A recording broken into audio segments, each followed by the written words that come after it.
Bonjour les amis contes, ici Angélique Barbry pour la chaîne Contes et Cookies.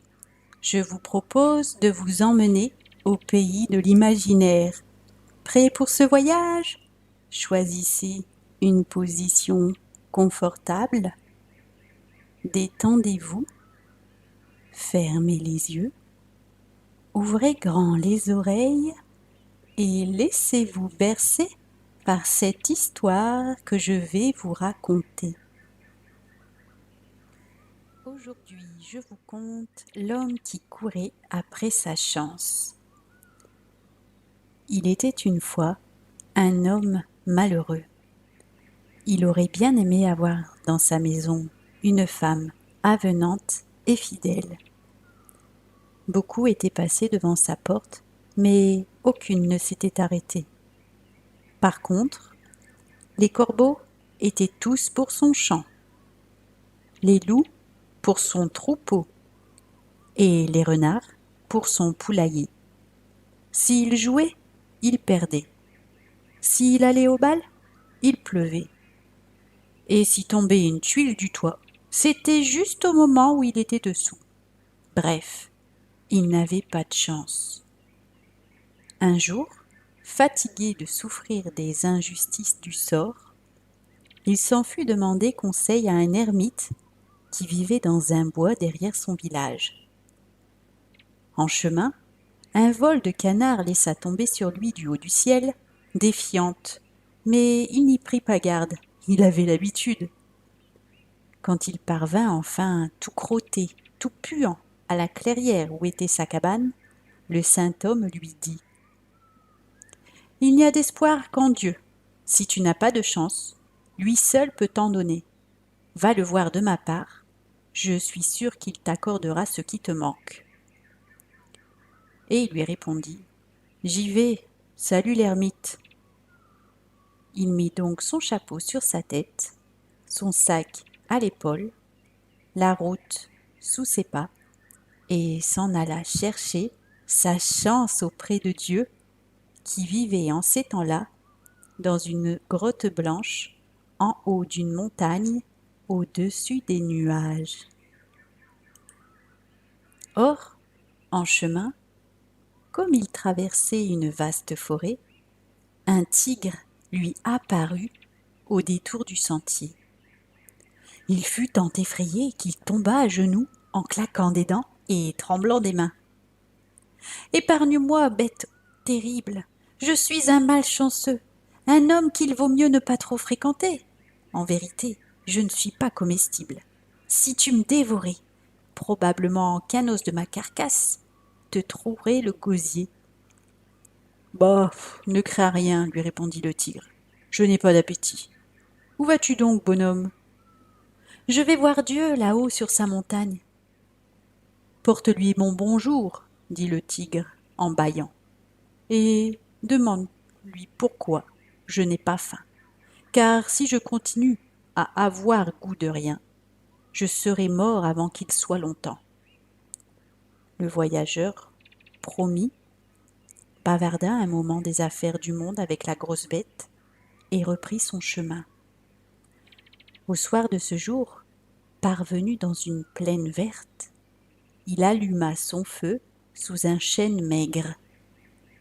Or, comme il s'endormait, il entendit bruisser le feuillage au-dessus de sa tête. Il cria « Qui est là ?» Une voix répondit « C'est moi, l'arbre. J'ai peine à respirer. Regarde mes frères sur cette plaine. Ils sont hauts, puissants, magnifiques. Moi seul suis tout chétif. Je ne sais pas pourquoi. Je vais visiter Dieu. Je lui demanderai un remède pour toi. »« Oh, merci, voyageur, » répondit l'arbre infirme. L'homme, au matin, se remit en chemin. Vers midi, il arriva vue de la montagne. Au soir, à l'écart du sentier qui grimpait vers la cime, il vit une maison parmi les rochers. Elle était presque en ruine. Son toit était crevé, ses volets grinçaient au vent du crépuscule. Il s'approcha du seuil, et par la fenêtre, il regarda. Près de la cheminée, une femme était assise la tête basse. Elle pleurait. L'homme s'approcha et lui demanda un abri pour la nuit. Puis il lui dit : « Pourquoi êtes-vous si chagrine ? » La femme renifla, s'essuya les yeux. « Dieu seul le sait, » répondit-elle. « Si Dieu le sait, » lui dit l'homme, « n'ayez crainte, je l'interrogerai. Dormez bien, belle femme. » Elle haussa les épaules. Depuis 1 an, la peine qu'elle avait la tenait éveillée tout au long de ses nuits. Le lendemain, le voyageur parvint à la grotte de Dieu. Elle était ronde et déserte. Au milieu du plafond était un trou où tombait la lumière du ciel. L'homme s'en vint dessous. Alors il entendit : « Mon fils, que me veux-tu ? » ?»« Seigneur, je veux ma chance. » »« Pose-moi 3 questions, mon fils, et tu l'auras. Elle t'attend déjà au pays d'où tu viens. »« Merci, Seigneur. » Au pied du mont est une femme triste. Elle pleure. Pourquoi ? Elle est belle, elle est jeune, il lui faut un époux.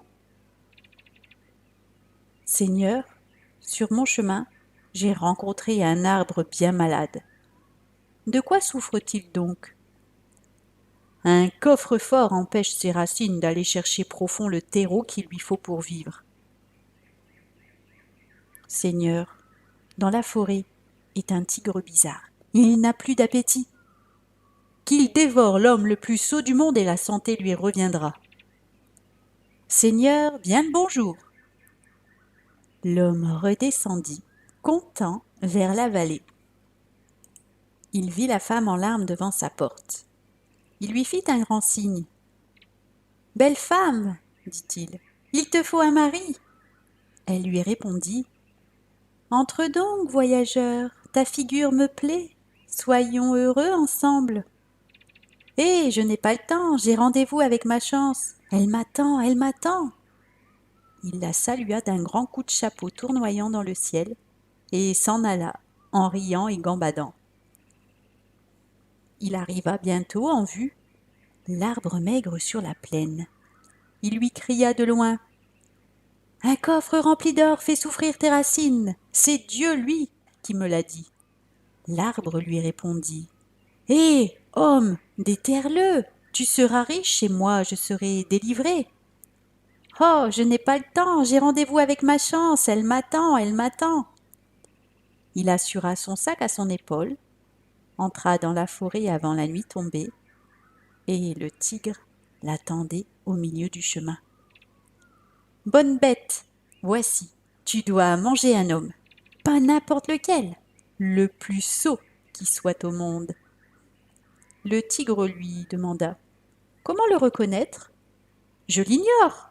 Je ne peux faire mieux que de te répéter les paroles de Dieu, comme je l'ai fait pour la femme et pour l'arbre. » « La femme ?